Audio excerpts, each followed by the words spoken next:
We need to serve the Lord fervently and not be slothful in the way we serve the Lord.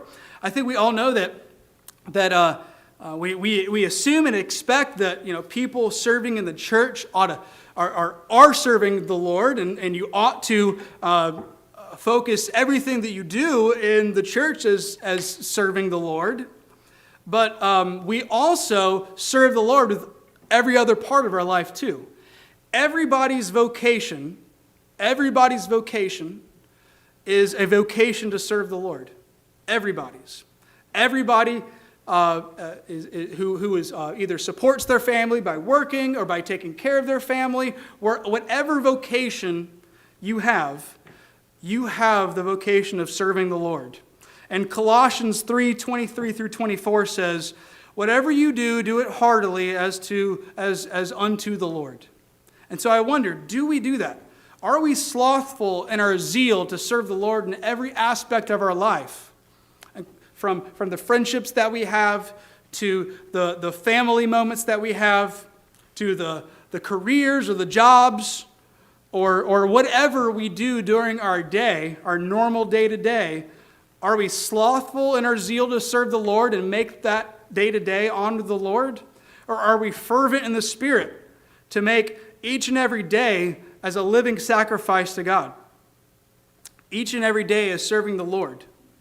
Because in the membership class or the membership series, you may hear me say something like this, that, I say the church is taught and led by the elders, served by the deacons, and lived out by the members. And I am absolutely serious about when I say it's lived by the members, because the members are the health of the church. The members, including everybody, the elders and the deacons and everybody, are the members. And we're the health of the church and the church, but we're also, when I say lived out by the members, the church, the members are living church outside, off the property too.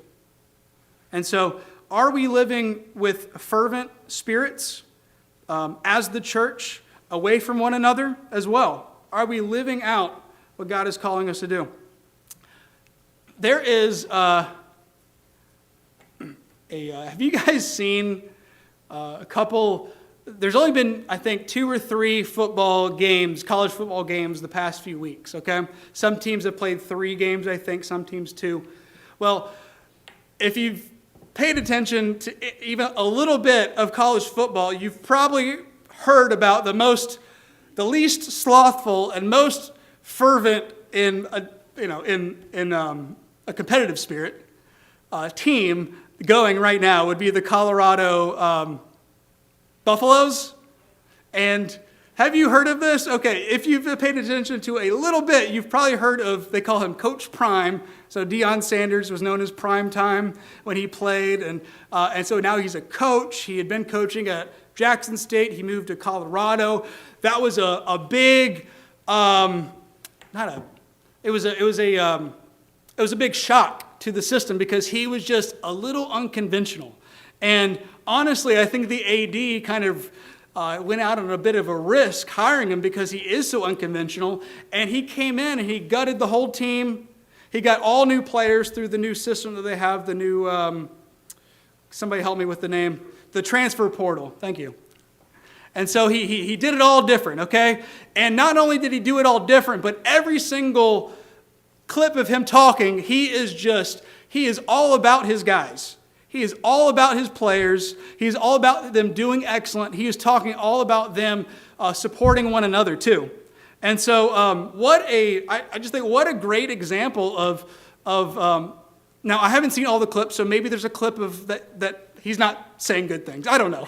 But from what I've seen, he's excited, and you think, wow, what a great coach. Just he loves his team. He wants to support them, and he wants them to have the zeal that he has to go win a football game.